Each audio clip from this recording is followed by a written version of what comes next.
20 años del Grupo de Envejecimiento Exitoso de los Servicios Médicos de la ONL, donde se combaten conductas de autocuidado a través de actividades y dinámicas. Fundadora y coordinadora de los grupos de apoyo para cuidadores de personas con enfermedad de Alzheimer de los Servicios Médicos de la ONL desde hace más de 20 años. Fundadora y coordinadora del grupo de apoyo para personas con demencia Alzheimer desde hace 7 años. Geriatra responsable de los asilos Hogar de la Misericordia 2 y Jerusalén Hogar de Paz en San Nicolás de los Garza, dedicados a la atención integral a adultos mayores en situación vulnerable. Geriatra responsable de la residencia geriátrica Villa Lolita en San Pedro Garza García y consejera de la Asociación de Alzheimer Monterrey. Actualmente da consulta geriátrica integral y cuidados paliativos en consultorio y en domicilio de adultos mayores que lo requieran. Y pues realiza las actividades mencionadas desde 1998 hasta la fecha. Doctora Magdalena, le damos la bienvenida. Para los usuarios del curso, nada más les voy a hacer la observación. Se les va a estar tomando asistencia en 3 momentos, que es ahorita al inicio del curso, a la mitad del curso y al finalizar el curso. En dado caso que alguno se conecte tarde, como quiera se le va a tomar su asistencia. Sin más por el momento, doctora Magdalena, le cedo la tribuna. Gracias, doctor Cubos, ¿verdad? Muchas gracias por esta invitación. El doctor Gutiérrez, que ahorita se encuentra en España, allá tomando más auge toda su capacitación y comparte todo lo que es envejecimiento. Me invitó, así fue muy rápido, el día de ayer me invitó. Dije, claro que sí, vamos a compartir un poquito de lo que vivimos con los cuidadores. Y si le agradezco y me comparte pantalla. ¿Tiene libertad usted de compartir pantalla, a menos que me quiera pasar alguna presentación en específico? No, mire, aquí la tengo. Aquí nada más en el cuadrito verde, listo. ¿Ya? Apenas se está cargando la imagen.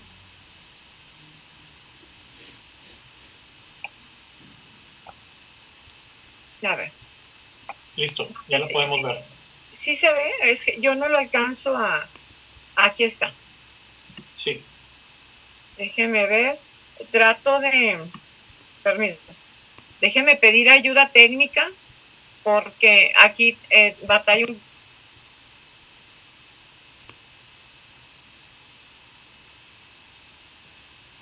Es que está... Déjeme ver, doctor. Es que quiero... La copita aquí está. Quiero que se comparta... Es lenta mi computadora, una disculpa. Ahí está, ¿de acuerdo? Muy bien. Listo. Les voy a platicar que yo soy, yo me capacité como médico familiar en el hospital universitario. Estuve ahí capacitándome y estuve 3 años. Después hice investigación y me fui también, apliqué y competí por la plaza de geriatría del hospital universitario. Competimos mucho, gané mi plaza. Estuve 3 años y soy médico familiar y geriatra. Y con el paso del tiempo yo he visto pues muchísimos adultos mayores, por supuesto, pero hay un personaje que es bien importante y que vemos poco los médicos. Les quiero decir que como médico ya he visto de todo. Me han amenazado, me han ninguneado, me han demandado. He estado ya en 2 demandas, he estado retenida, porque los médicos tenemos una cosa maravillosa que se llama expediente clínico. Y hoy les quiero compartir que sería bien interesante que aprendiéramos nosotros a escribir cuando nosotros vemos a algún paciente frágil, con úlceras, que va acompañado, que tiene demencia, que tiene esquizofrenia, que tiene depresión severa, que siempre va acompañado. Les voy a sugerir que en el expediente aprendamos a poner viene Guadalupe, masculino de 90 años, acompañado de su hija fulanita, ¿ya? De su esposa fulanita, de su amigo fulanito. ¿Saben qué es tan importante? Porque eso me ha salvado de muchas cosas. El saber que el adulto mayor viene acompañado, frágil, vulnerable, viene acompañado de alguien y nosotros no lo ponemos. ¿A quién le damos la indicación médica? ¿A quién le damos la indicación de cómo cuidarlo? De cómo explicarle la receta, ¿Cómo vamos a saber que ese adulto mayor va a mejorar con el tipo de cuidado que nosotros estamos ofreciendo y prescribiendo? Entonces es bien importante, porque de repente a mí me han confrontado ante la ley con gente que no he visto, que no conozco y que no está en mi expediente. Y si no está en mi expediente, pues no le di ninguna indicación. Eso me ha salvado mucho y yo se los paso. En mi consulta privada siempre pongo quién va con el paciente. En la clínica de la universidad, donde yo soy geriatra de los adultos mayores jubilados o adultos mayores que tienen acceso a ese servicio médico, siempre voy a poner quién lo acompaña, siempre. Entonces, es un tip que les paso. Los cuidadores, para mí, son vitales porque veo mucha demencia. Identificar en un grupo, en una familia, quién es el cuidador principal es muy, muy importante. Primero, porque sabes con quién comunicarte. Segundo, porque sabes a quién le vas a dar indicaciones. Y tercero, porque es un caos el teléfono, es un caos. Cuando de una misma familia todo el mundo te está llamando por todos los frentes porque algo se necesita. Entonces, ¿a quién le voy a dar la indicación y con quién voy a dar el seguimiento? Es importante tener un líder de cuidado, identificarlo y tratar de que lo identifiquemos nosotros si la familia está muy dividida. Entonces, hoy vamos a hablar rápidamente de lo que es el perfil, las necesidades y los riesgos. En la fotografía está Rosy. Rosy es una enfermera del Hogar de la Misericordia. Yo trabajé 27 años ahí y está con un adulto mayor vulnerable. Nuestro adulto mayor, nuestros pacientes venían de la Casa de Cuidados Geriátricos, de Cáritas de Monterrey, de la Procuraduría del Adulto Mayor y del DIF. Y vamos a platicar un poquito de la población de adultos mayores en México. Son 129 millones de mexicanos, 129 millones. De 129 millones de mexicanos, 16.5 son adultos mayores. Y 2 de cada 10 sufren violencia. Un geriatra por cada 16.400 habitantes. Y en Nuevo León, en el 2050, habrá 22 adultos mayores por cada 100 personas. Y yo quiero ponerlo en contexto porque no saben lo maravilloso que es este curso de gerontología, este diplomado para médicos familiares. Porque ahora vas a poder poner en tus recetas que eres médico familiar y gerontólogo. Y eso te abre una ventana para ver diferente a un adulto mayor y poder hacer estrategias más enfocadas porque estuviste preparado. Necesitamos personas capacitadas para la atención del adulto mayor, y lo que yo veo en el día a día ya no es tanto geriatras. Claro que necesitamos geriatras, pero los gerontólogos son vitales. Los gerontólogos deben de estar en las casas de cuidado geriátrico, en las casas de día, en programas de atención gubernamentales, donde podamos darle atención a nuestros adultos mayores. Entonces, yo quiero que veamos estos datos tan importantes que están aquí. Bárbara Diego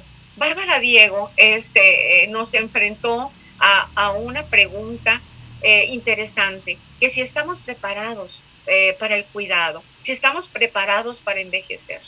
Bárbara Diego es la creadora de Gericare. Gericare es una institución que ella crea porque le encanta el adulto mayor y todas las estrategias que pueden desarrollarse para darle atención, dignidad y estrategias de un envejecimiento exitoso. Entonces, enfrentamos que México carece de sistemas de cuidado. Nosotros estamos tan enfocados en muchas áreas que se nos olvida que estamos envejeciendo, que estamos creciendo, que cada vez vamos a hacer más y que no estamos preparados. Basta ver los asilos de cuidados geriátricos, que el curso que estoy tomando con el arquitecto Benjamín Ortiz sobre los espacios para adultos mayores, ambientes para adultos mayores. No tenemos esos espacios suficientes y la población cada vez está pues más envejecida. Y si le sumas que también nosotros tenemos el problema de los recursos financieros, a veces las pensiones son limitadas. Ayer platicaba yo con una gerontóloga en el curso, que es dueña de un asilo, está en Guadalupe, me encanta, la doctora es muy linda, y le pregunté, oye doctora, tengo un paciente para tu casa, quiero preguntarte cuánto cuesta tu casa, y me dice 22,500 doctora al mes, y yo dije, cool, 22,500.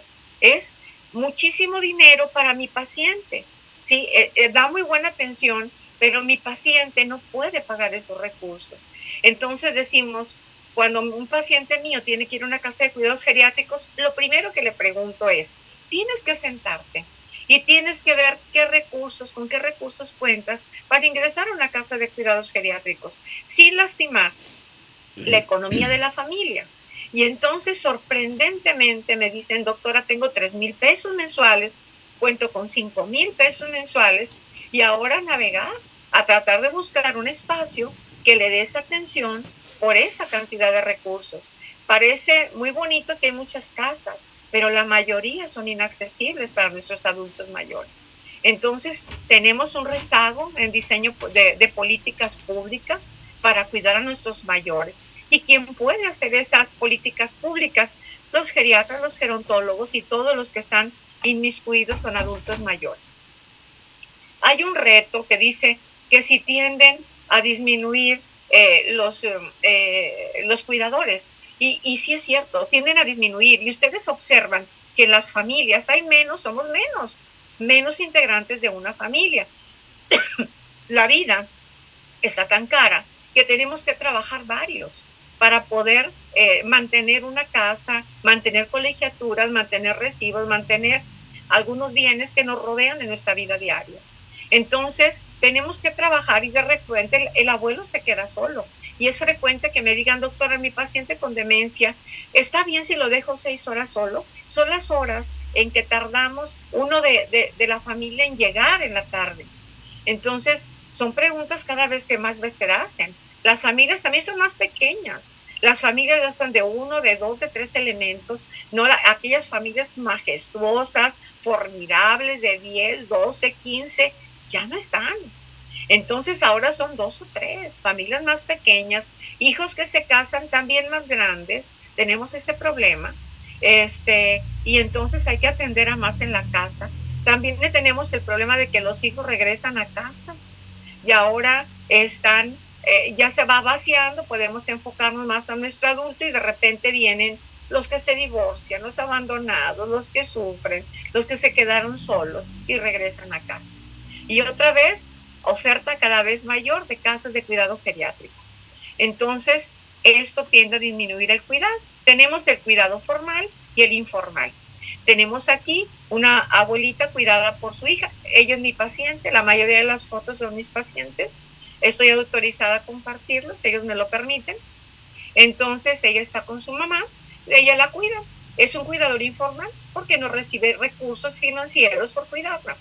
Y el informal, perdóname. Y el formal es el que dice, voy a recibir recursos por cuidar a un adulto mayor.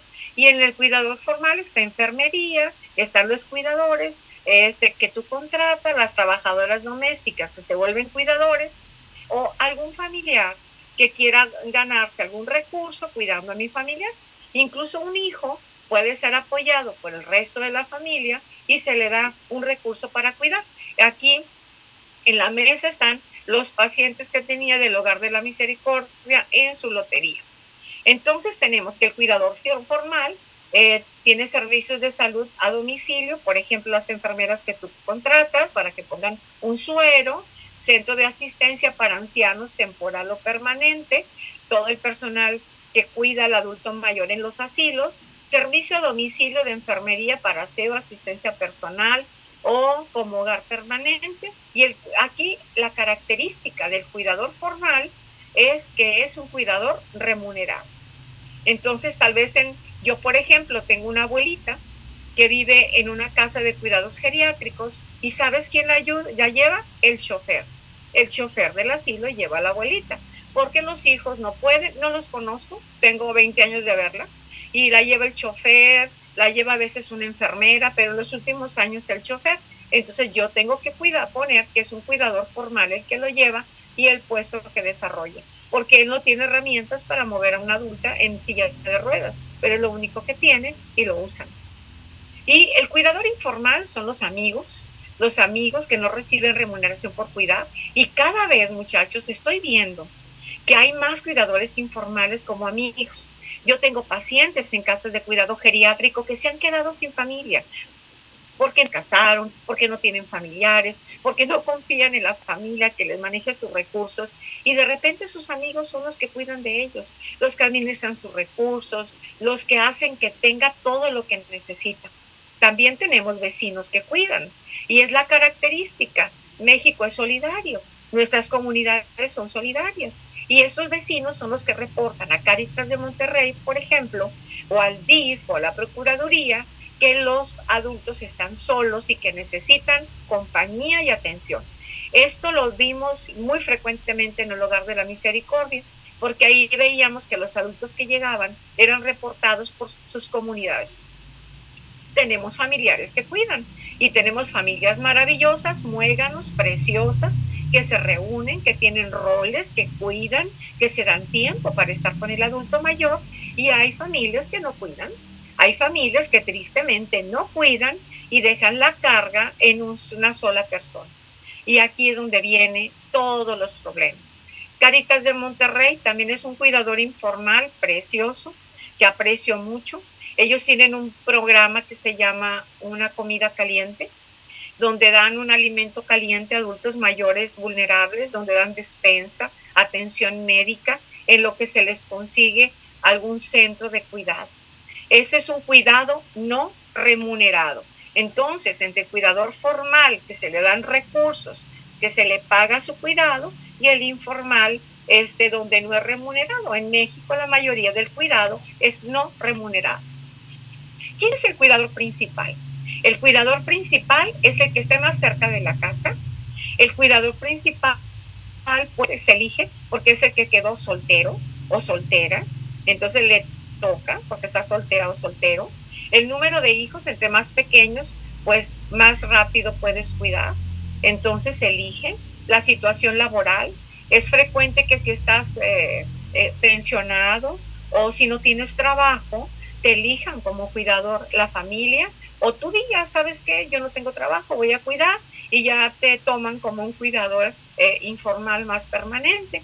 Estado socioeconómico también. Entre el miembro de la familia que tenga menos recursos financieros es al que se le ofrece cuidar remuneradamente o no. También sexo femenino más que masculino. La mayoría de los cuidadores son femeninos.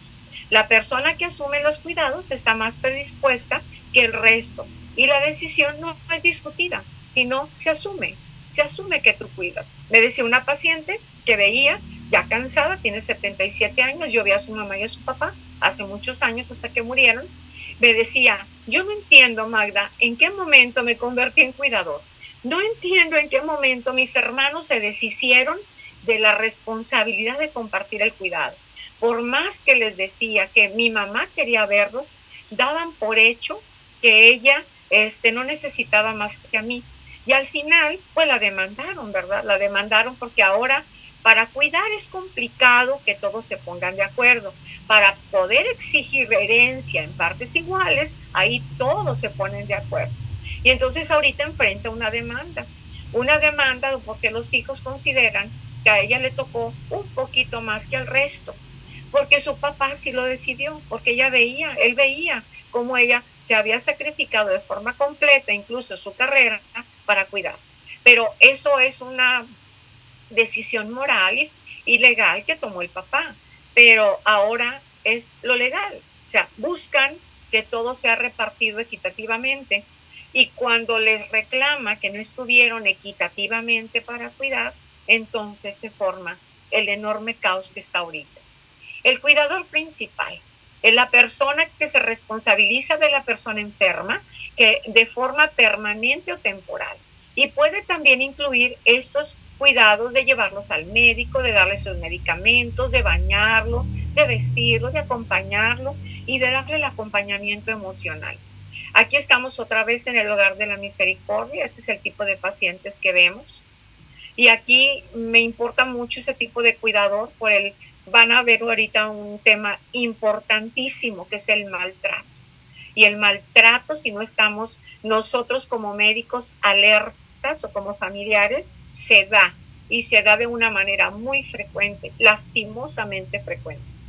Entonces el cuidador principal toma decisiones importantes sobre el tratamiento, sobre el servicio médico y representa también al adulto mayor en sus decisiones. Por ejemplo, déjeme ponerte un ejemplo. Yo trabajo en Villalolita, es una casa de cuidados geriátricos, está en San Pedro. Tenemos alrededor de 92 residentes, hay 92 habitaciones, ya te imaginarás.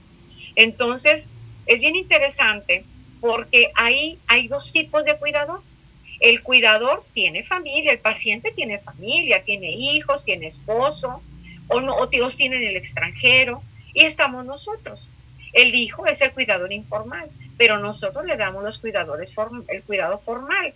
Pero llega un momento en que si viene, por ejemplo, la emergencia M a ver a nuestro paciente y emergencias M quiere intubar a nuestro paciente, fíjense bien, nosotros sacamos el expediente inmediato y dentro del expediente, es un cartapacio, está pegada la voluntad anticipada. La voluntad anticipada la tiene más del 50% de nuestros pacientes. La voluntad anticipada es la decisión del adulto mayor de no ser intubado, de no darle maniobras si cae en paro, y que autoriza a que se le den todo tipo de cuidados, excepto esos cuidados heroicos que él ha decidido no tomar. Entonces, cuando llega la ambulancia, me avisan y yo les digo, saca la voluntad anticipada, y le dice al médico de M o de 724, este paciente tiene voluntad anticipada. Entonces, nosotros como cuidadores formales tenemos que tomar esa decisión en lo que llega el familiar para decirle al médico, no intubes, porque el paciente tiene una voluntad anticipada y nosotros tomamos la decisión por él en lo que llega a su familiar y aquí está. Es bien importante eso. Asimismo, también el cuidador deberá atender su propia salud mental.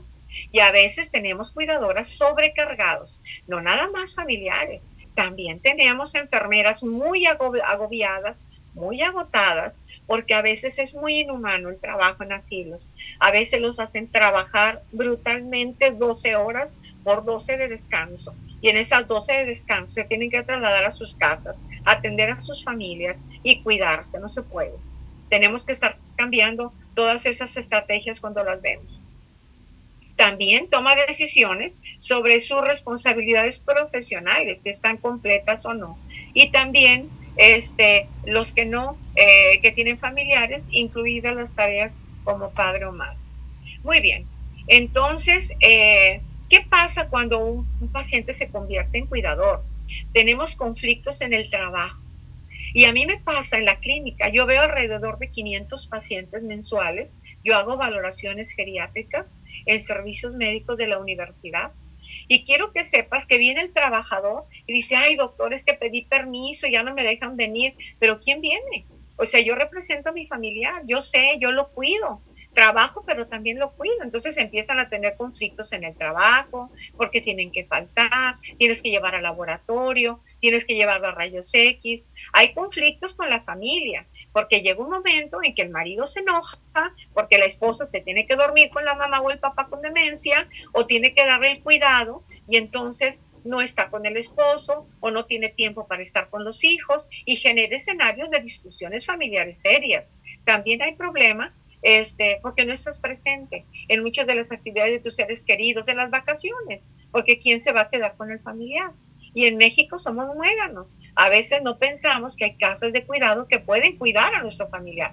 También tenemos problemas con la salud personal y no nos damos cuenta. El cuidador se enferma y no escucha su cuerpo porque tiene que cuidar. De repente también empiezan a tener socializaciones pobres, no van a reuniones, no van a fiestas, no los convocan incluso el resto de la familia porque nunca puede, porque siempre está cuidando y tiene depresión o ansiedad.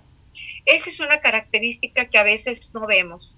Cuando nosotros veamos a un paciente, yo los invito a tener unos segundos, unos minutos y ver cómo está el que cuida. Yo he visto cosas terribles en el cuidador, porque a veces no ponemos atención, que nuestro familiar está acompañado de un cuidador que va cambiando también, que no se cuida, que no se asea, que no se pinta el pelo, que tiene su casa como no la tenía antes, que uno iba y la visitaba.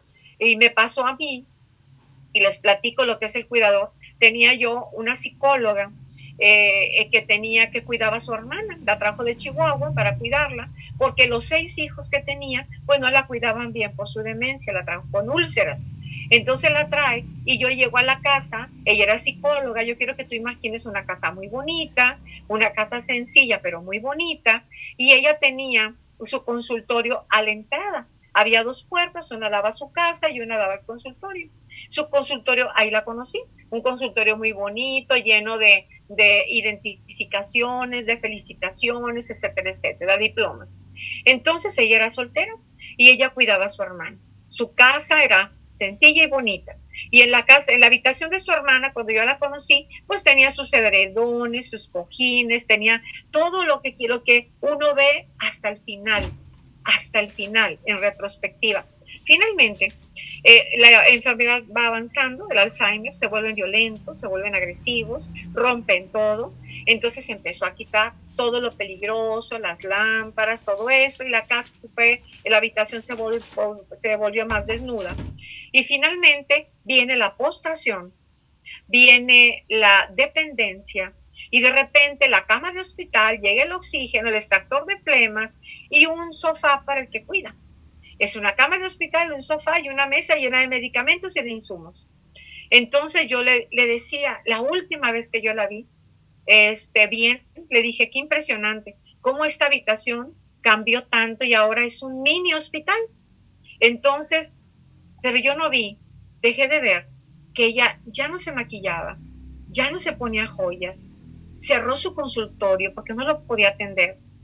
De repente, las raíces del cabello se volvieron blancas, la mitad blanca, la mitad oscura. De repente perdió peso, pero a veces uno tiene tanta prisa. Y esa fue la primera llamada cuando yo era en mi primer año de geriatra privado. Entonces no la vi.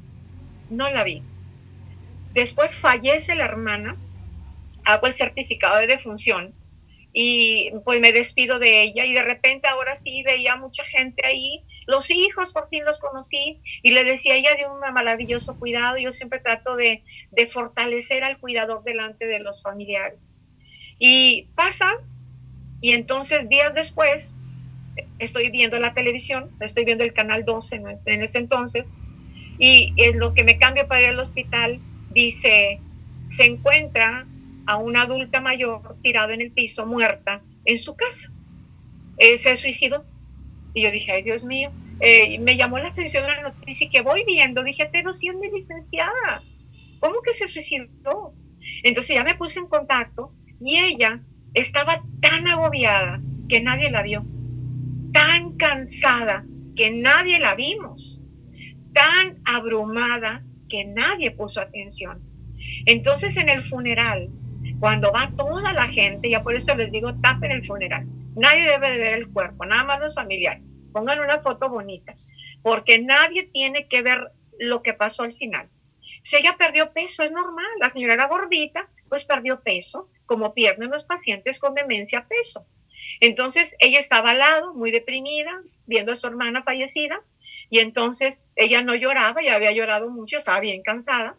Se acercan los hijos, se acercan los familiares a ver el cuerpo y dicen, pobrecita, mira qué flaquita quedó, de seguro su hermana no la alimentaba. Y eso le pegó tanto, porque estaba tan vulnerable, que se sintió culpable y acabó con su vida. Entonces para mí es uno de los temas que fue tan dramático, tan fuerte para mí, que desde entonces yo aprendí a poner quién cuida y a mirar y decir, ¿y cómo estás tú?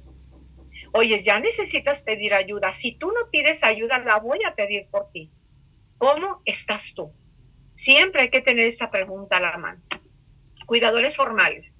Los cuidadores formales ya son los profesionales responsables que han recibido formación previa sobre cuidados que necesita la persona dependiente. Ofrecen atención con límites, con horarios, y tienen menos compromiso afectivo que los cuidadores que son informales. En las últimas décadas, el número de cuidadores formales está creciendo rápidamente. Ya tenemos muchas agencias donde tú puedes pedir un cuidador. Está Jericare, está muchas áreas, muchas casas, Amor, incluso hay muchas casas de enfermería que te ofrecen la opción de cuidado como cuidador o como enfermera. Entonces, ocupan el papel de cuidador primario de la persona. ¿Quién es el cuidador primario? Cuidador, el que le da la atención total a la persona. Entonces, en los asilos, por ejemplo, es una actividad asistencial que incluye una acción encaminada a hacer para otro lo que no puede hacer por sí mismo. Por ejemplo, dar respuesta a las necesidades básicas como baño, vestido, alimentación, etcétera, etcétera. En este proceso hay mucha relevancia en los detalles, en las pequeñas cosas, en los gestos que hace el paciente. Hay gente que me dice, doctora, Marianita tiene dolor. ¿Y cómo sabe si no habla? Es porque los ojitos los parpadea. Es que aprieta los dientes. Es que aprieta la mano. O sea, ya conocen el lenguaje del paciente. Ese es un poder que tienen maravilloso los cuidadores formales. Los pequeños detalles hacen amable la vida y le dan sentido a cada momento o a cada momento que dan de cuidado de los cuidadores formales, que a mí me encanta trabajar con ellos porque hacen grandes diferencias en el cuidado del paciente. Las principales tareas que tenemos con nuestros cuidadores formales es la movilización y la transferencia. Mueven al paciente de la silla a la cama, de la cama al baño, etcétera, etcétera. Hay higiene personal, lo bañan, lo visten, lo alimentan, muchas veces utilizan sondas para alimentarse. Funcionalidad a nivel físico, inteligencia emocional, también la manejan. En los casos de cuidado geriátrico, por ejemplo, hay mucha depresión, porque los familiares a veces no van o en muchos no existen. Y en las casas, cuando nosotros tenemos a nuestros familiares que estamos observando, observas que también el cuidador a veces está muy triste y el familiar que cuidamos está muy deprimido porque a veces recibe trato de cuidadores familiares que son muy maltratadores y uno también tiene que identificar eso. Manejan técnica para manejo de estrés, hay técnicas de manejo de estrés, tanto para el paciente como el familiar. Terapia y activación, estimulación cognitiva, es otra de las actividades que tienen los cuidadores formales. Atención de emergencias, cuando es necesario, acompañamiento y apoyo emocional y técnicas de relajación. Todo esto lo dan los cuidadores que son formales en una casa, con nuestro familiar o en un asilo. Entonces, los retos y conflictos del cuidador formal. El conflicto raramente la persona cuida. Cuando tú estás cuidando a un cuidador, lo primero que me dice, yo no batallo con el adulto, batallo con la familia. En los asilos también. En donde yo trabajaba, donde no hay familiares, era pan con mantequilla, rapidísimo, porque las decisiones las tomábamos nosotros. Yo tenía un kit de emergencia, mis pacientes no iban al hospital, los sacaba adelante ahí en la casa, todo se salía adelante, incluso el COVID, ahí estuvimos atrincherados todos. Entonces, las decisiones las tomaba la madre superiora, trabajo con monjas, y las enfermeras y yo. Que tiene sangrado, saca el kit de sangrado. Hay el suero, está el omeprazol, está todo lo que te necesitamos de paciente. Que empiece una neumonía, saca el kit inmediato. Y eso tiene un esteroide, tiene el antibiótico, tiene todos los nebulizadores, el suero, todo. Entonces era muy fácil tomar decisiones. Pero cuando tú estás con una familia y dices, ¿sabes qué? Necesitamos tomarle un TAC. Dice, es que tengo que negociarlo con mis hermanos. Y después de que tomen decisiones pueden pasar meses. O vamos a hospital o no. Entonces, como no lo tienen preparado, tienen que negociarlo. Un medicamento, si viene o no el medicamento, tarda mucho tiempo y empezamos tarde. Entonces, es el conflicto que tiene el cuidador formal de trabajar con un cuidador, con un paciente adulto con o sin familia. Y las familias y sus roles no están definidos. Lo peor que podemos ver es una familia donde no sabemos los roles, donde todo el mundo quiere tomar la decisión. Y siempre en una familia hay quien cubre los recursos financieros, hay que tomar las decisiones médicas, otro toma las decisiones de dieta o simplemente alguien que toma todas las decisiones. Y tenemos que identificarlos. Cuando la familia está conflictuada, entonces nadie toma decisiones y es un caos. Y esas son las peores familias que tenemos, pero las tenemos que valorar. La otra cosa que vemos es la aceptación de la enfermedad por parte de la familia. Tú no tienes idea de lo difícil que es en México decirle a un familiar, tienes demencia o tienes Alzheimer en primera etapa. Yo le digo a mis familiares, claro, a los pacientes, claro que los valoro antes de decirlo, pero es bien complicado porque las familias no aceptan esos diagnósticos. Van y buscan hasta que alguien te dore el oído con palabras bonitas y te cambia el diagnóstico. Entonces, la aceptación de las enfermedades más que nada neurológicas, del estado mental en México no se aceptan con facilidad. Ese es el problema que tenemos. Y también están los diagnósticos secretos. Es decir, ¿sabes qué? No le voy a decir a los del asilo que mi mamá tiene cáncer, tiene una enfermedad secreta. Digo, espérame, pero si tú fueras su cuidador en tu casa, tú puedes tener todos los secretos del mundo. Pero cuando tú estás en una casa de cuidados geriátricos, tenemos que saber a qué nos enfrentamos para prepararnos. Y también tenemos que saber cuáles serán las emergencias para saber qué hacer. Lo llevamos a un hospital, lo dejamos aquí y a dónde dirigirnos. Entonces, los diagnósticos secretos no existen, más cuando hay cuidadores formales. En los informales, ya la familia toma sus decisiones de qué decir y qué no decir a la familia o al familiar. También los recursos financieros es un problema, porque a veces las familias no nos preparamos para envejecer.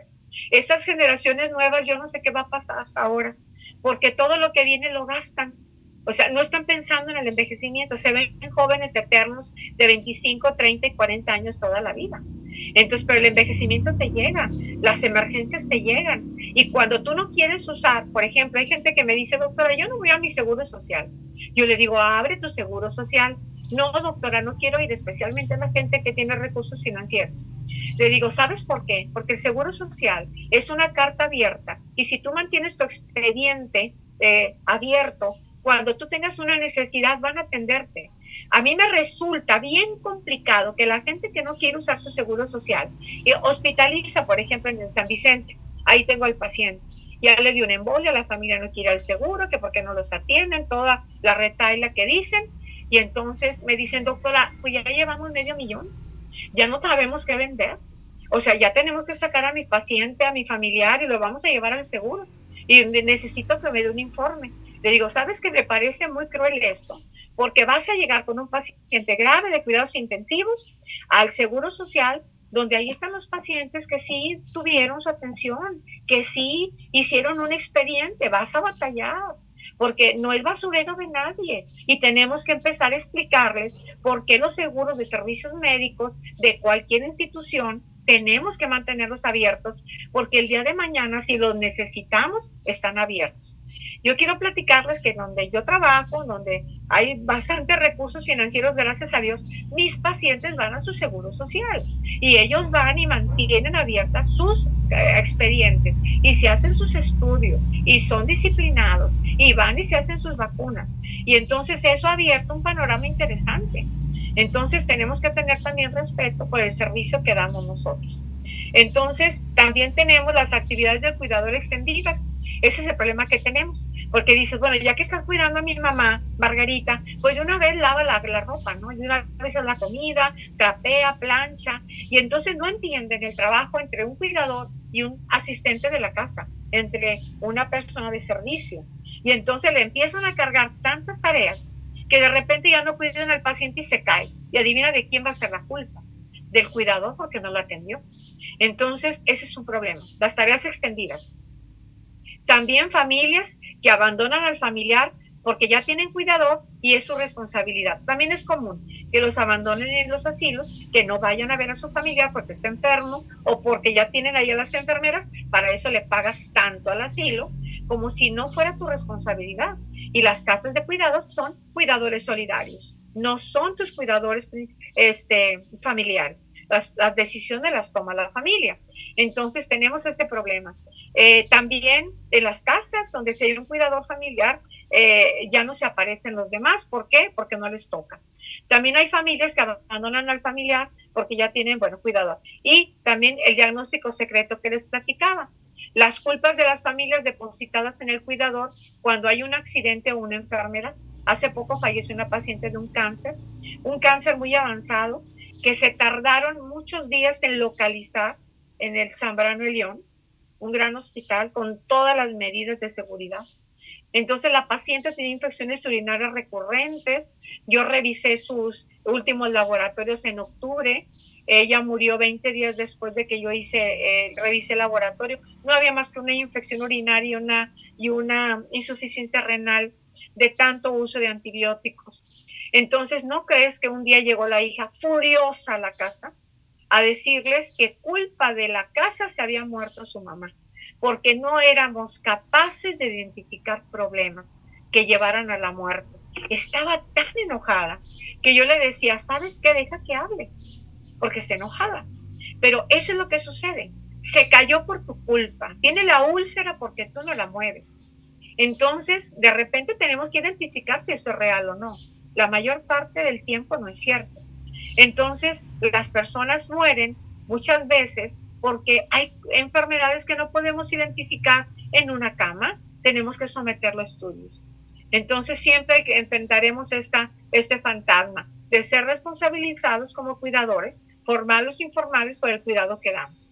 También, cuando hay muchos líderes y cada uno te dice, a mí me escribes, a mí me informas, a mí me dices, y enloquecen al cuidador. El juego de las escondidas, nadie se hace responsable. Es bien frecuente que yo esté llamando, por ejemplo, en servicios médicos, viene una paciente sola, viene en Uber, la ponen en silla de ruedas, la llevan conmigo el asistente, y yo digo, traes una anemia, te tenemos que y transfundir sangre. Dame el teléfono de tu hijo. Llamo, no contesta, la nuera no contesta, el nieto no contesta nadie. Entonces digo, ¿a quién encontramos? Incluso en una casa de cuidados geriátricos pasa lo mismo. Nadie quiere ir al hospital, nadie se quiere hacer presente. Y nosotros no podemos abandonar a nadie hasta que venga un familiar, porque es al familiar al que el médico le va a pedir las datos. También cuando se extravía la persona que cuidas, eso es bien común, que nuestros pacientes con demencia por muchas razones se salen, desconocen su casa y se pierden, y entonces el pobre cuidador principal está avasallado, pero atrincherado de dolor porque es su responsabilidad. Alguna vez yo vi a una familia que se fue a Grecia, la veía ya por Chipinque, la veía la señora. Entonces le habían hecho la familia un cuartito en la parte de atrás de la casa. Entonces la señora, una empresaria demenciada, entonces tenía una cuidadora, una mujer de Oaxaca sencilla, morena, preciosa, muy sencilla, y la cuidaba día y noche. Y yo le decía, oye, tienes que conseguir un cuidador de sábado y domingo para que esta mujer descanse. La demencia es brutal, es muy ansiosa, muy agitada la señora. Y dice, sí, doctora, pero vamos a ir a Grecia. Vamos a ir todos a Grecia de vacaciones. Y yo digo, pero si pasa una desgracia, no, pues que la atiendan aquí. Y si va al hospital, pues ya nos llamarán, pero ¿cómo te llamo a Grecia? ¿Y la decisión que se va a tomar? No, hemos decidido no hospitalizar. Bueno, no les hago el cuento largo, pues claro que se agobió la cuidadora, se cansó y se durmió. ¿Qué crees? Se salió la paciente. Se perdió la paciente. La pobre mujer que me habla toda angustiada, desesperada. Detonamos el código AMBER para adultos mayores extraviados. Vino la policía, hicieron un rastreo, la encontraron ahí en el bosque, ahí entre los árboles, toda lesionada, con caídas, una moretonzota en la cara, toda negra, porque se había caído. La encontraron 6 horas después. Y pobre mujer, ¿no? O sea, le dio diabetes, le dio presión alta, adelgazó. Le dije, señora, váyase de Monterrey, este no es su trabajo, esto apenas empieza. Y entonces me daba mucha tristeza cuando ya vino la familia, que se atrevió delante de mí a reprenderla. Por supuesto que yo entré. Dije, la responsabilidad no es de ella debió de haber estado aquí un familiar. Y entonces quiero decirles que la última vez que yo vi a ese paciente, la señora se fue y yo cambiaron de geriatra. Entonces, ¿por qué no podemos solapar el abuso que tienen contra las poblaciones vulnerables? Se las traen de Hidalgo, de San Luis, se las traen de Oaxaca, de Chiapas, les pagan bien poquito y las tienen sometidas a una esclavitud moderna, que yo le llamo. Después estamos ante este síndrome, que yo quiero que ustedes y yo lo platiquemos un poquito, porque no alcanzamos a ver, como el paciente de la señora de Oaxaca que cuidaba a la paciente que se perdió, o como la paciente que cometió suicidio por sobrecarga. A veces nosotros tenemos que ser más empáticos. Ahorita que estábamos, antes de entrar, yo entré más temprano, y yo veía el logo de ustedes, y hay una palabra que dice humanismo. Me encanta esa palabra. La hemos perdido mucho. Hemos perdido su dimensión. El humanismo es no nada más ver el diagnóstico. Sabemos que la institución, porque yo trabajo en una, donde me dan tan poquitos minutos para ver un paciente, y apenas nombro el paciente, a veces salgo a la sala de espera y mi consultorio está a unos 30 metros de la sala de espera, y yo veo que el paciente se para con una lentitud, pero lentitud en el andador, de aquí a que llegue al consultorio, de aquí a que se siente, que yo lo entreviste, que yo haga la historia, que planee, que le diga qué comer, que le organice sus medicamentos y que lo revise, porque lo reviso. Me dan 20 minutos por paciente. Entonces, y tengo que educar, y tengo que poner el formato de medicamentos, y de verdad para mí es agobiante, agobiante. Imagínate para el que cuida. Agobiante porque todo es deprisa, y si tú no funcionas, entonces el médico que sigue no le dejas el consultorio a tiempo. A mí eso me estresa muchísimo, pero tengo que hacerlo y de alguna manera lo hago. Entonces, pero que no sea parte de mí la palabra humanismo, de ver a la otra persona como persona, que cuando la vaya acompañando le voy haciendo plática, que cuando le tomo la presión o estoy haciendo la receta le hago plática, algo que me diga me interesa, estoy interesado en ti, aunque sean 2 minutos, aunque sea 2 minutos de estarle medio educando de lo que le estoy haciendo en la receta, o de las indicaciones que le doy. Y a veces el síndrome de burnout lo tenemos que ver y lo vemos en los pacientes que acompañan, en la posición de su cuerpo, en cómo vienen vestidos, en el agotamiento que tienen, en el que se quedan dormidos cuando los estamos consultando, por ejemplo, o están con el familiar. Según la OMS, el síndrome de burnout es un síndrome de estar quemado. Es un trastorno que se acompaña por la sensación de agotamiento o cansancio excesivo. Eso nos pasa en las guardias. Es lo mismo que le pasa al cuidador.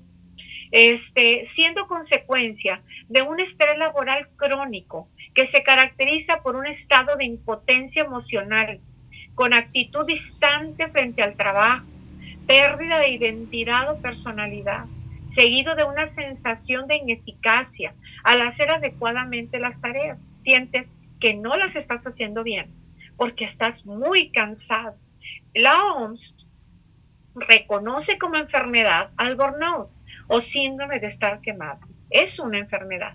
El cuidador quemado es el que tenemos que identificar porque pone en riesgo a nuestro paciente y pone en riesgo también a nuestro familiar. Ojalá esto también lo aplicaran los que dirigen residencias, porque a veces tenemos nuestros residentes también en burnout, porque no cuidan a uno, cuidan a muchos. Entonces, el término fue acuñado en 1974, el doctor Herbert Freudenberger, que no sé mucho de alemán. Por lo general, el trastorno es consecuencia de un estrés laboral crónico y se caracteriza por un estado de agotamiento emocional. Hay despersonalización, ya no sabes qué necesitas tú y qué necesita el cuidador. Hay una sensación de que todo lo que tú haces no sirve para nada y que no está ayudando a tu cuidador, y también de que no estás haciendo las tareas bien. Y ahora también se va sumando que nuestro familiar no es capaz de comunicarse o no nos dice lo que necesita y nosotros tampoco queremos decirlo para no agobiar. Entonces, vamos a ver, ya vimos, signos de alarma. Para cuando vemos o identificamos a un cuidador quemado, pierde la paciencia con facilidad, no encuentra felicidad en ningún aspecto de su vida, se enoja con su ser querido, sufre porque no duerme lo suficiente y cuida a su ser querido las 24 horas sin descanso. Hay desesperación, también tienen angustia, tienen cambios de carácter, de humor, se sienten deprimidos, siempre se van a sentir culpables. Yo tengo cuidadores que han sido extraordinarios cuidadores y que al final cuando paso y me ven me dicen, me siento tan triste cuando la veo, porque usted me recuerda todo lo que yo cuidé y siempre me pregunto si hice las cosas bien. Esa es una cosa que te va a quedar toda la vida. Ustedes como hijos, o si han perdido un familiar que han estado cuidando, o le has dado asistencia médica, o lo has cuidado en el hospital, especialmente los médicos que tomamos decisiones con nuestros padres, cuando mueren, tú dices, hice lo correcto, tomé la decisión correcta. Esa es una sobrecarga que tienen los cuidadores. También el cuidador sobrecargado tiene niveles diferentes de apetito, se atragantan, comen y engordan, o no comen y adelgazan. Tienen muchos niveles de energía cambiantes. Pueden usar droga o alcohol con frecuencia. Yo tenía una adulta mayor que cuidaba a su esposo, con una demencia avanzada, y decía, a ver, ¿cómo te relajas tú, Erlinda, de tanto trabajo?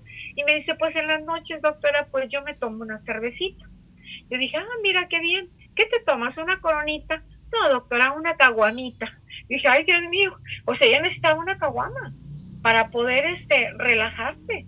Y había otro cuidador que cuidaba a su hermana, que yo la recibí en la casa de cuidados geriátricos donde yo estaba tan harto de cuidar, tenía demencia, gritaba, y entonces ya que entró, él se sintió aliviadísimo, era gente muy sencilla. Entonces yo le decía, ya que entra la señora, las noches fueron insoportables. Era muy difícil cuidarle, el equipo de enfermería estaba bien agotado, y hablé con el señor, oiga señor, su hermana está así, ¿qué hacía usted para calmarla? Dice, póngale medio tonallá, doctora, todas las noches. Y dije, carajo, o sea, le ponía alcohol, la tenía que alcoholizar, la tenía que drogar para poder dormirla y él descansar, porque él era un trabajador ambulante. Entonces era la única herramienta que tenía, porque no sabía pedir ayuda hasta que llegó un equipo de Caritas a ayudarlo. Entonces no sabemos qué hacen con nuestros familiares, hay que cuidarse. Pero él estaba sobrecargado también. Tiene episodios de llanto, estás platicando y llora y no te das cuenta por qué. A veces te contestan de mal humor y pueden ser agresivos y piensan en suicidio. Entonces, ahorita estamos enfrentando muchos cuidadores maravillosos, enfermeras, enfermeros, jóvenes, que son contratados a veces tristemente por familias o por asilos, donde tienen horarios laborales sin descanso, donde no les dan todo lo que ellos necesitan para poder dar su cuidado, donde no están protegidos, donde los pacientes tienen muchas demandas. Yo he estado en casas donde llego a pasar visita y yo digo, ¿cuántos pacientes tienes? 40. Y en la noche, ¿cuántos pacientes enfermeros cuidan a esos 40? 1 o 2. Yo digo, Dios mío, 1 o 2. 1 o 2. Entonces, ya hace un tiempo, uno de mis pacientes estuvo en un asilo, ese asilo se quemó, mi paciente murió. Entonces, la familia estaba muy enojada. Yo tuve que bajar, le dije, espérame, tú decidiste buscar una casa. Número 1, no es para que te sientas culpable, sino eso nos hubiera pasado en cualquier asilo de noche. Y yo me puse a experimentar con el mío, con el de 56 pacientes, en el Hogar de la Misericordia. Le dije, imagínate que se nos quema el asilo, porque una vez se incendió un aire de lavado, un aire lavado. La enfermera estaba en la sala y pudo apagarlo. Tenemos 7 pabellones con pacientes, la mayoría, el 90% postrado, 2 enfermeras. ¿Qué hubiera pasado? ¿Cómo lo sacas? Esas son preguntas que te haces, por eso tienes que convencer a los vecinos que si hay una desgracia todos vengan. Hicimos rampas de emergencia, ventanas grandes, todas las camas eran de hospital, puertas grandes, porque yo me aterré cuando vi eso. Entonces me van a morir y voy a ir a la cárcel por maltrato, porque se me murieron muchos porque no preveía el cuidado. Entonces también nosotros, cuando vamos a un asilo, tenemos que decir, voy a dejar a mi familiar aquí, ¿qué estrategias tienen de seguridad?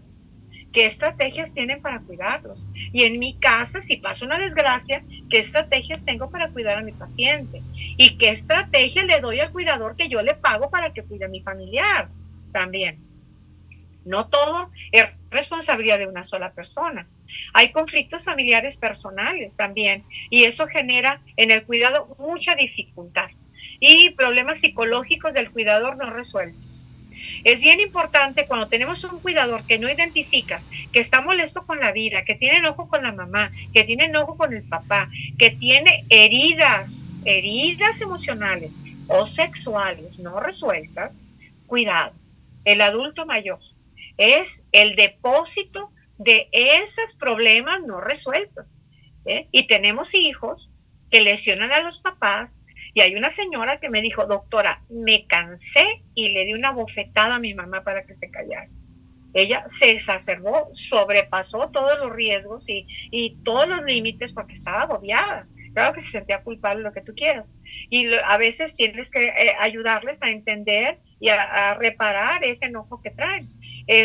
Pero a veces los pacientes son vulnerables y hemos visto muchos videos donde los maltratan, los golpean, no les ponen los pañales, los aprietan, los lavan mal, los pellizcan, les hacen úlceras porque no los cuidan bien.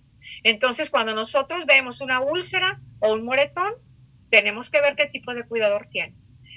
Yo siempre le digo, ¿por qué tiene ese moretón? Los moretones en las partes externas de los brazos o piernas son por fricciones del paciente, porque los mueves de una manera que a veces se golpean, porque a veces son pesados, no te ayudan.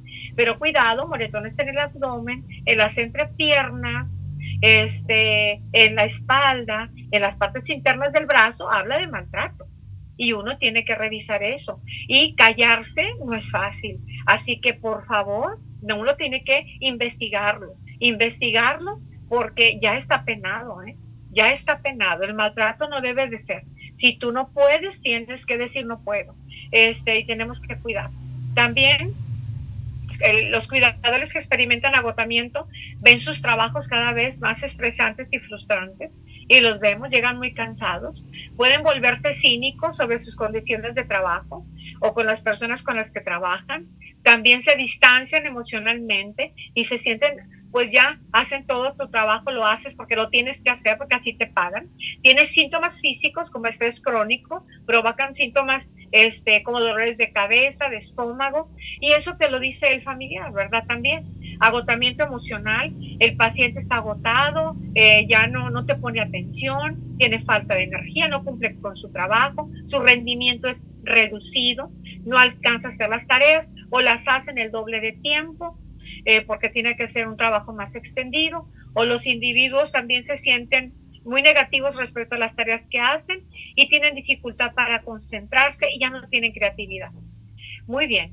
Un cuidador formal es una persona capacitada y demuestra su formación. Hay que aclarar en qué consiste también el cuidado. Siempre les digo, cuando tú tienes una enfermera, cuando tú tienes un cuidador, cuando tú tienes un familiar, tiene que quedar muy claro cuál es su papel, el cuidador formal que va a hacer, que quede muy claro cuál va a ser el papel que vas a hacer y cuáles son tus tareas. Hay que estar preciso en este tipo de trabajos y que no es un asistente doméstico, y la familia debe de ser notificada en situaciones de riesgo, de heridas, caídas, inicio de úlceras y pérdida de peso, porque cuando tú lo ocultas te conviertes también en maltratador. Se le tiene que informar. A veces tienen mucho miedo los familiares, pero esto se produce y los médicos es ahí donde tenemos que apoyar. No es porque el cuidador quiera, sino a veces hay deshidratación, hay desnutrición, falta de movimiento, son muchas cosas, ¿no? Entonces se tiene que valorar todas las áreas. Identificar al líder solidario de la familia. Siempre hay alguien en la familia con el que puedes trabajar y los demás no trabajas tanto, hay que identificarlo para trabajar con ellos, no hay que hacer alianzas, que la familia vea que tú eres parejo con todos, que no te casas con un solo cuidador. La principal atención del cuidador es la persona a quien cuida, su integridad mental y física mientras desarrolla el cuidado, y no juegue al médico. Ahora tenemos ese problema, que a veces los cuidadores me dicen, doctora, es que tenía fiebre y le di una pentoxifilina, le di una paracetamol y una ceftriaxona. Le inyecté una ceftriaxona. Espérame. No puedes hacer eso. Uno tiene que poner límites y decir que pueden manejar y que no. Tanto familiares como cuidadores formales, que no jueguen al médico, que no prescriban. Y también una cosa que yo le digo a mis familias, a las enfermeras, yo les digo, mira, yo he visto enfermeras en la cárcel, tristemente, por mal cuidado, en un asilo arrestaron a una, muy triste, no tenía la culpa, la arrestaron, ahí está con el abogado, porque la familia se exalta y hace mucho escándalo por algo que no quiere escuchar, porque cuando estás enojado le echas la culpa a medio mundo. Entonces, cuando tú aplicas una inyección, le digo al cuidador, tu familiar o tu enfermera tiene que ver prescripción médica. Si no hay prescripción médica, no la apliques, porque tú no sabes qué va a pasar. En mi consulta privada, le puse a una abuelita que fue por dolor lumbar, me había dado un laboratorio, el Doloneurobion, excelente marca, Doloneurobion, y le pregunto a la paciente, ¿usted se ha puesto alguna vez diclofenaco? Sí, doctora. ¿Y te ha ido bien? Sí, doctora. ¿Te has puesto vitamina B? Sí, doctora. Bueno, le aplico la inyección. A los metros regresa con dificultad respiratoria. Yo siempre tengo un kit en mi consultorio que también les digo que lo tengan. Tengan su kit rápido y lo tengan. El esteroide, el Benocet, el suero, todo. No sabes qué va a pasar. Cuando ella llega con dificultad respiratoria, lo primero que yo hice fue canalizarla. Y ya después le puse el antihistamínico, el esteroide, todo eso, lo que hay que poner. Y la saqué. Pero se empezó a enronchar y a hinchar. Entonces le dije, ¿qué pasó, señora? Y le puse dice, es que sí, doctora, no soy alérgica al diclofenaco ni a la vitamina, solamente soy alérgica al Voltaren. Dios mío. Y uno da por hecho que el paciente sabe que el Voltaren tiene diclofenaco. Ese fue un error garrafal mío, porque yo di por hecho que la paciente me decía la verdad y el hijo, ¿verdad? Entonces, ahí aprendí algo. El cuidador tenemos, antes de poner algo en el consultorio y desde primera vez, tenemos que indagar muchísimo porque lo más noble puede ser mortal, ¿sí? Y tenemos que estar preparados en el consultorio también. Entonces, todo lo que prescribamos intramuscular, intravenoso, tiene que ser una indicación prescrita y bien avalada. Muy bien. Y los honorarios que aprendamos a cobrar, los cuidadores no saben cobrar y eso lo mete en una esclavitud moderna que yo les digo, que porque por 200 o 300 pesos quieren que hagas muchísimo trabajo que no te toca. Muy bien.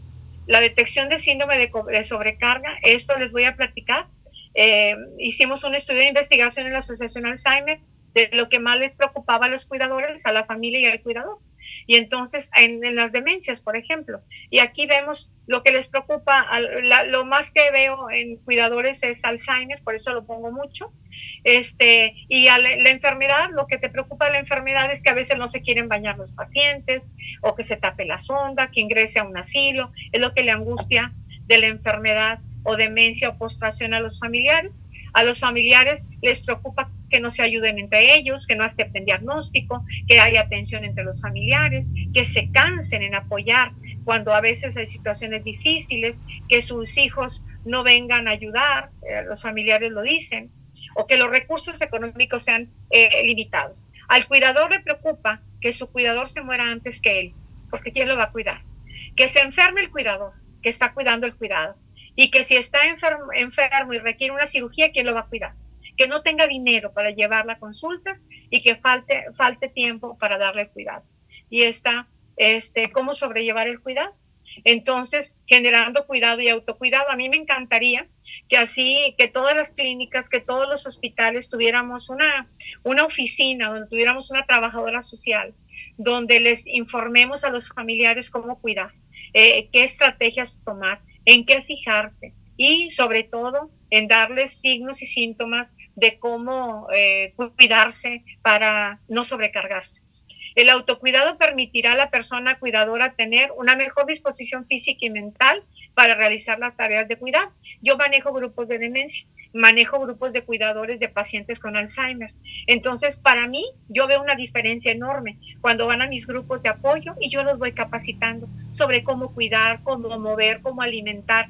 Les doy las maniobras de Heimlich, les enseño los primeros auxilios, cómo inyectar, todo eso, porque yo sé que si yo preparo a mi cuidador va a estar menos cansado.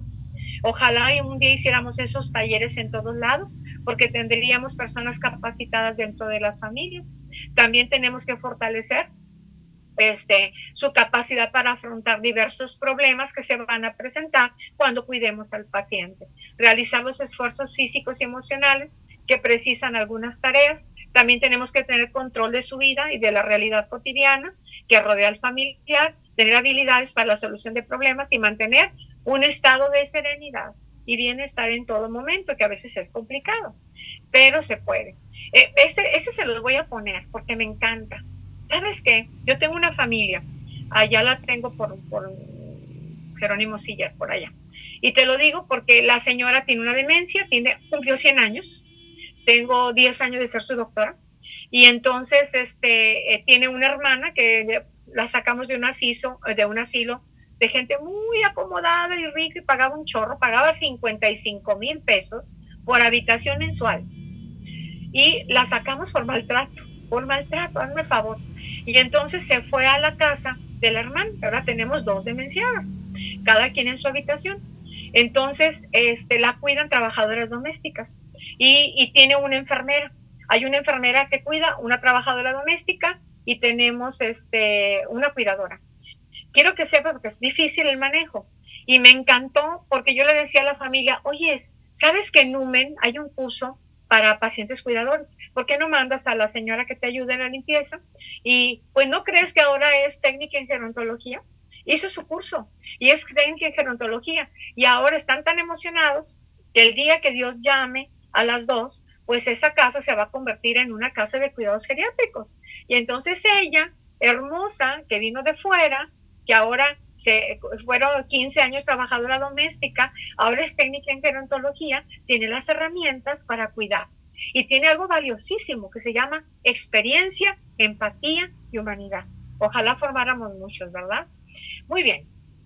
También al cuidador tenemos que explicarlo, oiga, coma adecuadamente, tenga su plan de alimentación o coma mínimo las veces que tiene que comer, 3 veces al día o 2 veces al día, pero bien, sálgase, tenga un espacio fuera de casa, váyase a caminar, váyase a rezar, váyase a la iglesia, pero salga de la casa unos 30 minutos, aproveche para descansar y dormir, que haga una actividad. A veces suena bien bonito en el papel, ¿verdad? Cuando uno le dice a una señora sencilla, váyase a un club social, váyase, pues no, vete a la iglesia, vete a algún club del DIF, hacer algo 1 hora.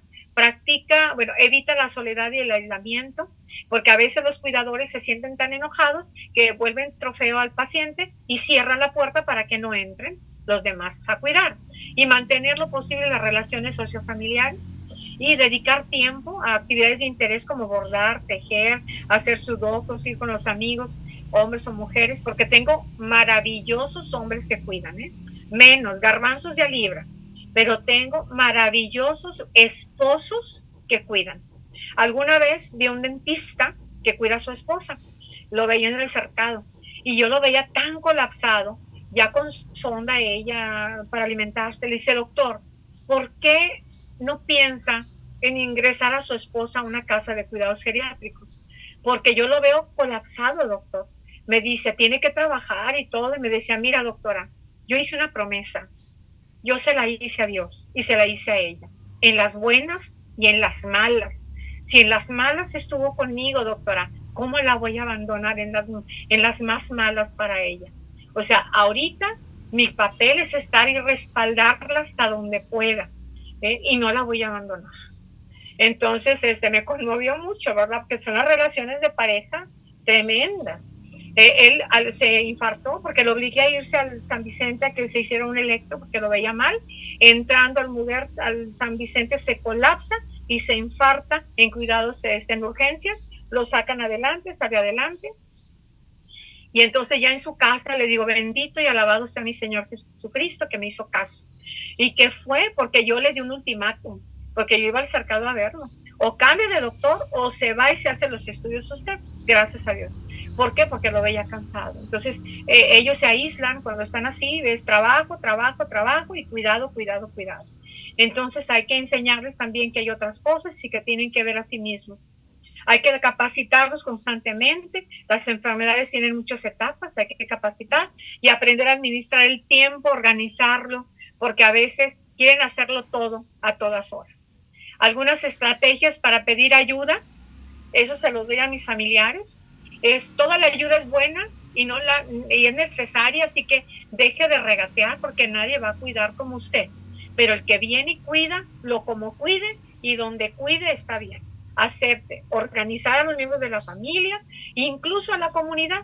Yo tengo familiares y pacientes que son cuidados por los vecinos y les llevan la comida, uno le lleva el desayuno, otro va y lo limpia, es maravilloso. En la colonia Anáhuac tengo una adulta mayor que todos los vecinos la ayudan a que viva en esa casa y la cuidan entre todos. Ya, pues vamos a entrar ya a una casa de cuidados porque ya no puede caminar, pero entre todos la cuidan.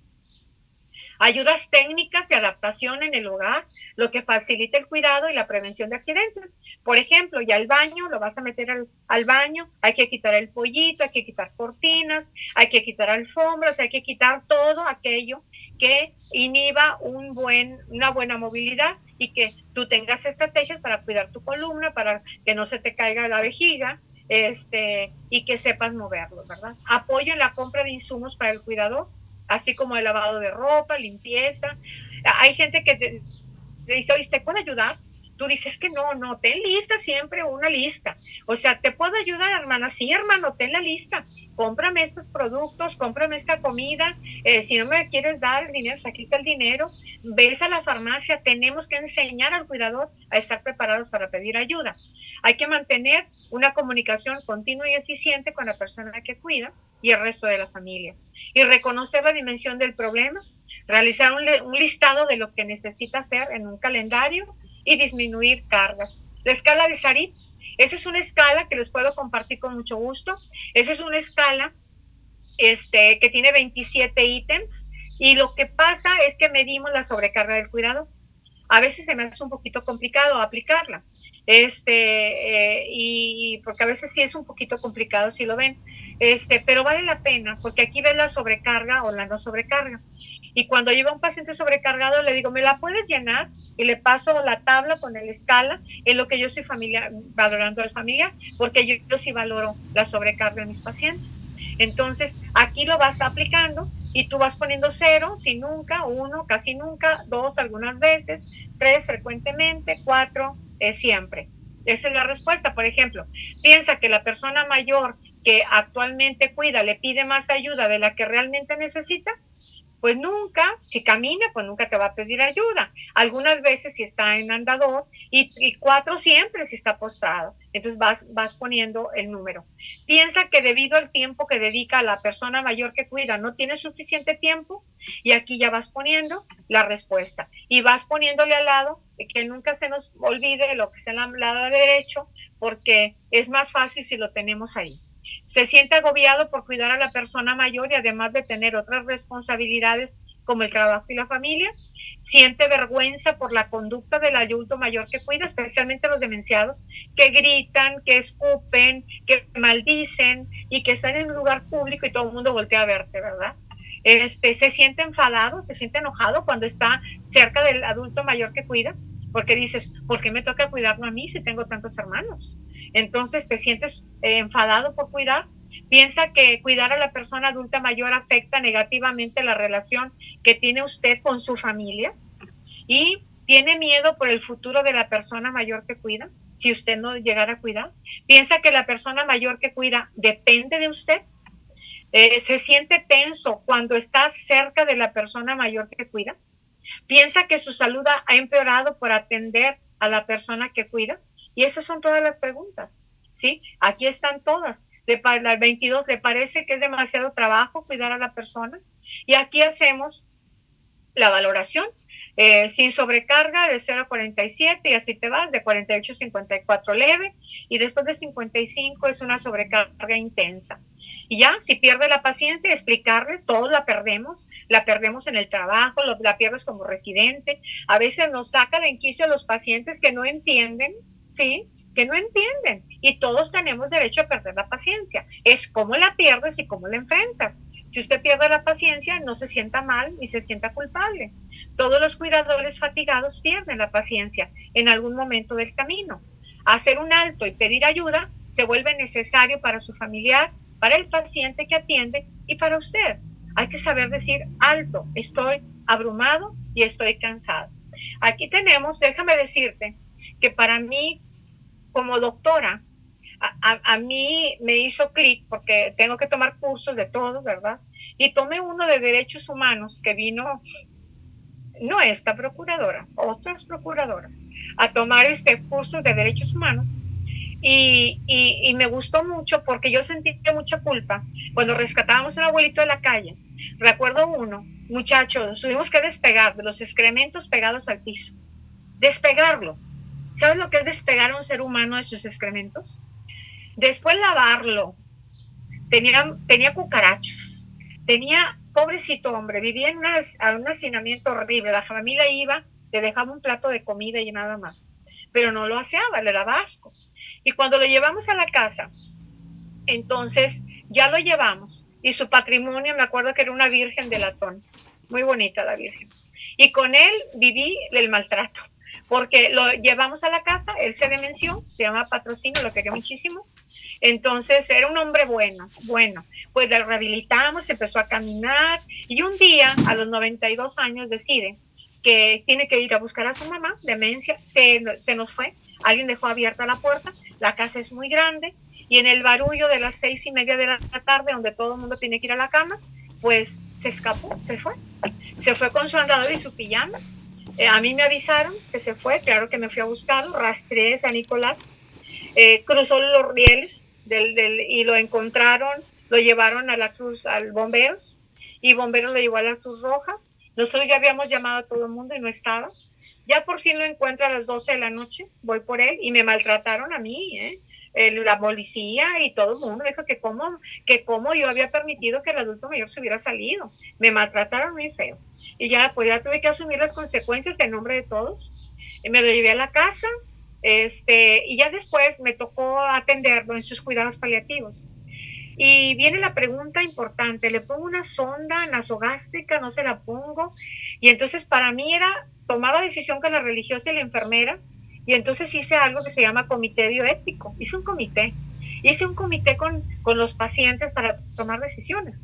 Y desde entonces ya les pregunto qué quieren, qué no quieren, hasta dónde quieren ser cuidados, hasta dónde puedo invadir y hasta dónde no. Y entonces mi comité, mira qué bonito, está formado por una servidora, ahí está el centro, ¿verdad? Al lado están las religiosas, está la secretaria atrás, está Clemente, precioso, es paciente.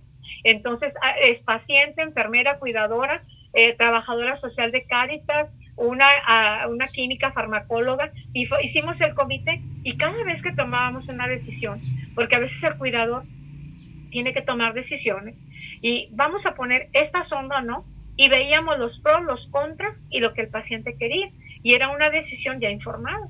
Entonces ya la carga y esa culpa que te da de hice lo suficiente o no lo hice, se aligeró, porque lo compartí con ellos. Entonces esto hicimos que la voluntad anticipada en el expediente clínico, desde entonces todos mis expedientes clínicos de pobres y ricos tienen voluntad anticipada, todos, porque yo quiero saber qué quiere mi paciente, porque yo no voy a desconectar a alguien que ha sido conectado ni intubado. Pues como no lo puedo hacer, lo quiero saber antes, porque puedo decir no a tiempo o puedo decir sí a tiempo.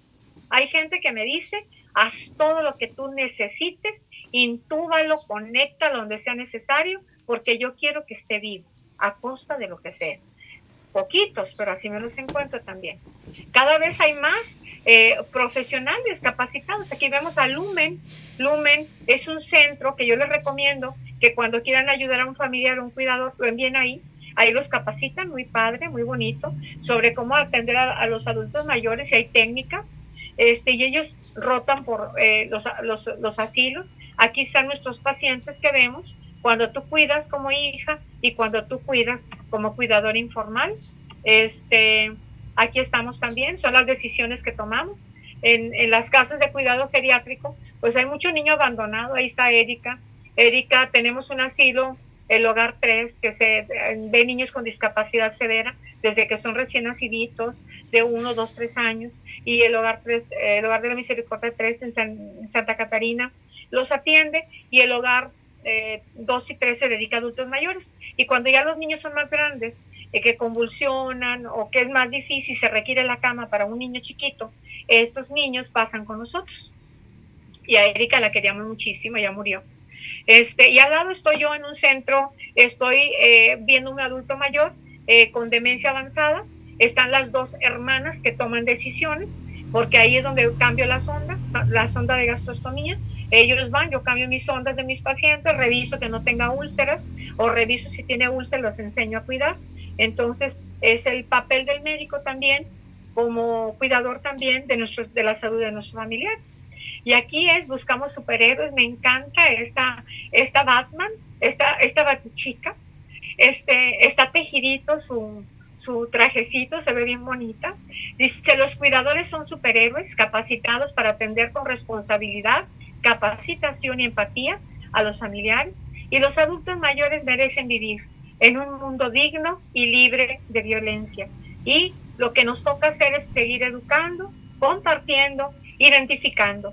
Y como médicos familiares, el reto de que en un futuro podamos ver, en un futuro muy cercano, adultos mayores donde tu voz tenga la capacidad y el poder, porque en una receta dice que tú eres gerontólogo y que tienes todas las herramientas necesarias para darles un envejecimiento digno a los pacientes que tú ves. Les agradezco mucho esta atención que me han dado en esta plática a la cual he sido invitada y le doy las gracias a todos los que se conectaron. No sé si haya dudas. Y ya dejamos de compartir pantalla.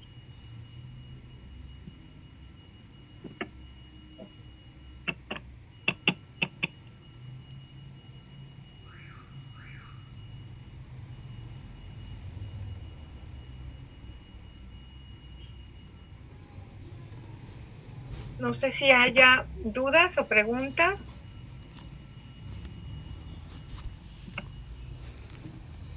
No sé si el doctor Cubos esté por aquí.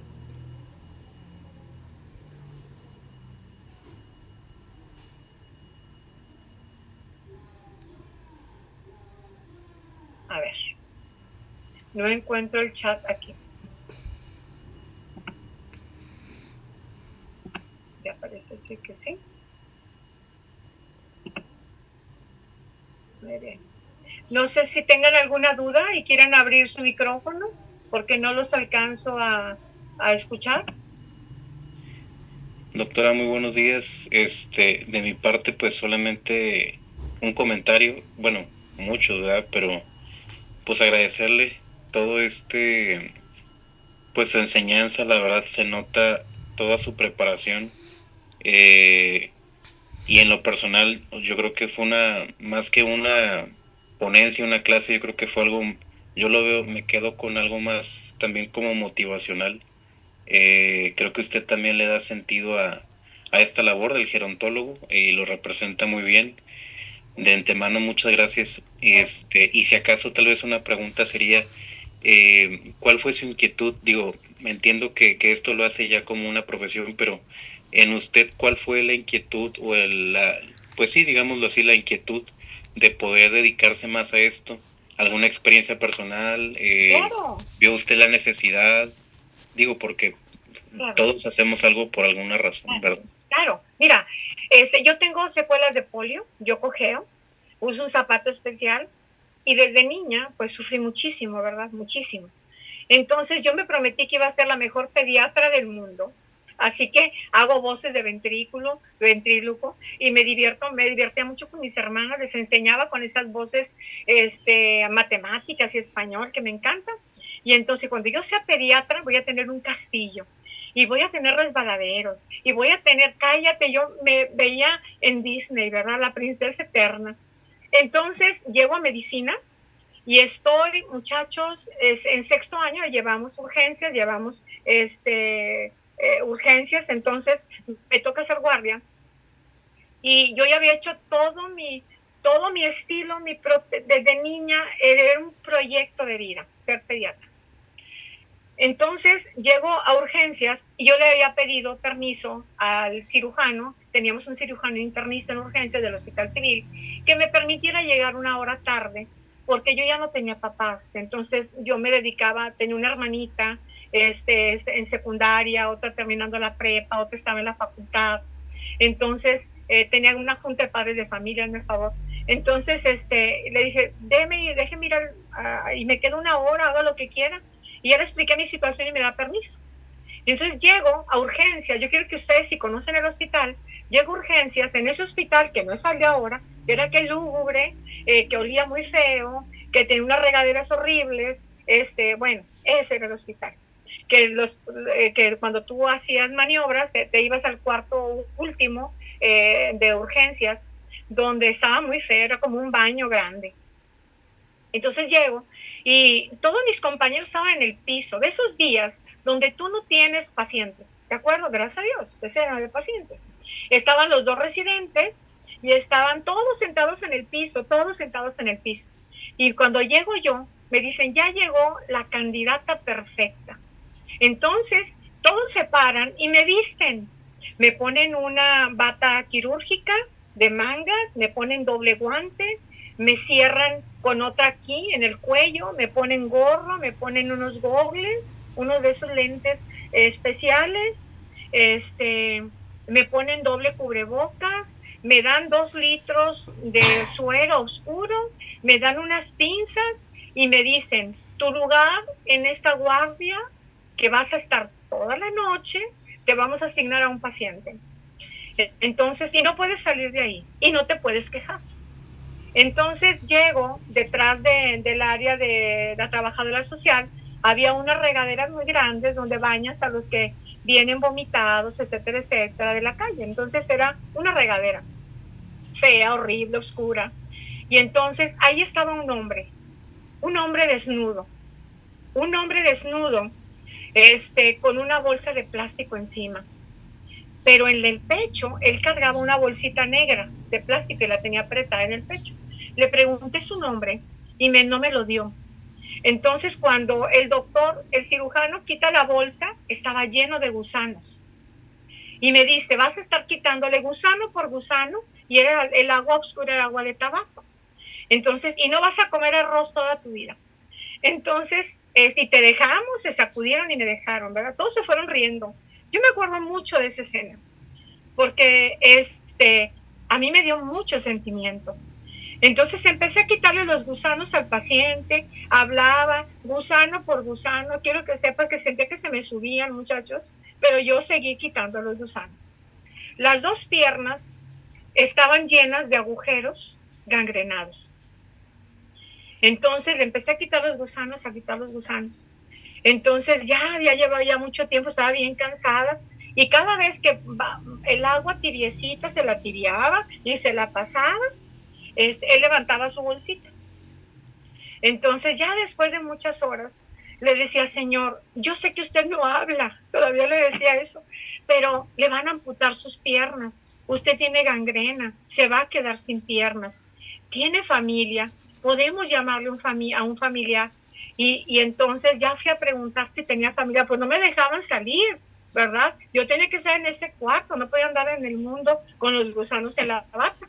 Entonces me dijeron, hombre, lo recogieron de la calle la policía y nos lo trajeron. Bueno, no tiene familia. Entonces, digo, bueno, ¿y si le busco un asilo, señor? Si yo le busco un lugar, era estudiante, 6º año, si le busco un lugar, y me dicen, no me decía nada, déjeme buscarle un espacio.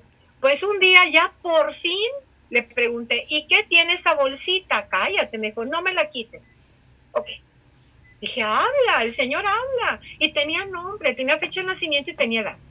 Entonces, pues ya dije, déjeme, mire, que lo van a amputar. Dije, bueno, si yo le consigo la casa, señor, si yo lo visito, si lo ponemos en un lugar bonito, ¿usted se dejaría? Me dijo, bueno, está bien. Entonces ya fui, hice la negociación, le dije a una amiga, llámale a tal doctora que estaba en China, que tenía una casa para indigentes, que si por favor lo recibe. La levantaron en la madrugada y me dijo, sí, dile a la doctora que recibimos al paciente, porque para eso conmovía a una trabajadora social, que ahora es mi paciente. Entonces, ya, si no hay una trabajadora social amable, olvídate, no haces nada. Y ella ya encontramos la casa y le dije al cirujano, doctor, ya lo puedes amputar, porque ya encontramos quién lo va a cuidar después. Ok, ya. Entonces ya después vi la bolsita y ya no le pregunté nada. Y me dice, te voy a decir qué cargo aquí. Y eran 2 fotos. Una de él de casado y otra donde había 3 niños. Entonces, le dije, ¿qué estudió usted? Y me dice, yo soy ingeniero petrolero. Dice, yo trabajaba aquí en Cadereyta, y una Semana Santa le dije a mi familia que viniera a Monterrey a visitarme. Era de Chiapas. Y mi esposa se vino. Y en el camino, un accidente, se volteó el camión y perdí a mi esposa y a mis hijos. Entonces, el sentido de la vida lo perdí. Y como castigo, me fui a la calle. Y he vivido en la calle tantos años culpándome, porque por mi culpa murieron, ¿no? Entonces me conmovió muchísimo y sigo llorando. Y le decía, con más razón, perdónese, vamos a algún lugar, dése la oportunidad de morir con dignidad, usted no merece morir en la calle. Y lo convencí. Entonces me fui a mi casa, se acabó mi guardia a las 7 de la mañana. A ese día pues yo volví a las 7 de la noche y volví y dije, ¿dónde está mi paciente? ¿En qué área está mi paciente? Y me dice el doctor, ¿tú crees, Magda, que lo íbamos a dejar? Apenas te fuiste, lo vestimos y lo mandamos a la plaza donde lo recogieron. Entonces yo me fui a buscarlo y ya nunca lo encontré. Entonces decía, ¿cómo pueden tratar con tanta indignidad a un adulto mayor? ¿Por qué cuando es adulto mayor su voz no se escucha? ¿Por qué los pacientes con demencia sacas al familiar y los amarran? ¿Por qué no pueden darle empatía y compasión a un adulto mayor? Dije, ¿cómo puedo cambiar eso? Y entonces entendí que había algo que se llamaba geriatría. Dije, pues voy a ser geriatra. Entonces me convertí en geriatra y a partir de ahí, en el nombre de ese hombre, cada vez que yo rescataba a alguien de la calle, sentí en mi corazón que lo había rescatado a él. Y yo espero que a donde yo vaya, trato de cambiar las cosas, de decirle a mis compañeros radiólogos, si viene un paciente con demencia, por favor atiéndelo con dignidad, permítele el cuidador. Si le vas a sacar sangre, permite que haya un cuidador con él. No te burles de un adulto mayor, no lo minimices porque tiene mucha edad. Trátalo con compasión, sea rico o pobre, porque el día de mañana nos vamos a ver reflejados. Ahora soy geriatra de mi maestra de bioquímica, que tiene Alzheimer, y mi maestra ya no sabe ni decir su nombre. Ahora soy doctora de mi maestro que me dio anatomía, tiene Alzheimer y lo visito en un asilo. Ahora también soy maestra, es en biología, es bioquímica, de mi maestra en biología, que adoro. Mi maestra en biología, tengo 20 años de ser su geriatra, vive sola y ninguno tiene capacidad ya de reconocerse. Pero yo recuerdo que fueron grandes maestros y ahora me toca ser su médico. Entonces sí, hay cosas en la vida y todavía no decimos tocados hasta el final. Algo nos toca, una actitud de una persona, y al final yo digo, fíjate, como un NN cambió toda mi vida hasta ese momento. Contestado, doctor. No, muchas gracias. Y no, doctora, la verdad que mis respetos. Pues, ¿qué le puedo decir? Yo creo que más de uno aquí estamos conmovidos, y digo, y fuera de la clase, de los temas, ¿verdad?, académicos, pues yo no la conozco, pero realmente puedo ver su labor, y pues hay un aprecio también, o sea, y un respeto hacia su persona y por lo que está haciendo. Muchas gracias por compartirnos esto. A ustedes por conectarse, y ustedes son una esperanza para mí, ahorita que los veo. Esperanzador ver a gerontólogos. Fíjate que uno de los mejores gerontólogos es médico familiar y gerontólogo, el doctor Salinas. Es joven, tiene un asilo con su esposa. Cuando me dicen, doctora, quiero una segunda opinión de ti, yo digo, tienes al mejor gerontólogo, no me necesitas, porque realmente ustedes tienen todo, las habilidades médicas, la empatía, ves a toda la familia, y ahora eres gerontólogo, tienes una visión diferente y global, que a veces les falta mucho esa sensibilidad a los geriatras, mucha sensibilidad, y lo tengo que aceptar. Entonces ustedes son minas de oro, créanse así, porque el futuro los necesita mucho. muchísimo. Y yo cuando el doctor me invitó, le dije, doctor, qué esperanzador. Es estar compartiendo un poquito de lo que hacemos con los médicos que están haciendo este diplomado. Muchas gracias. No sé si algo más.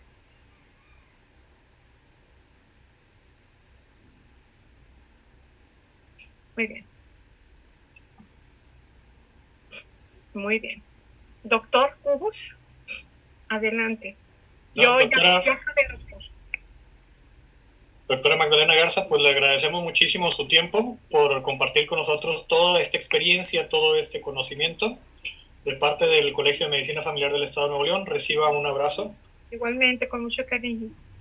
Y para los usuarios del curso, el próximo ponente se va a conectar aproximadamente hasta las 11, creo que 11:15, entonces estaríamos entrando a un break en estos momentos. Si pueden regresar a las 11 de la mañana, pues ya les actualizo cómo vamos con el siguiente ponente. De momento, pues un break de 20 minutos. Gracias.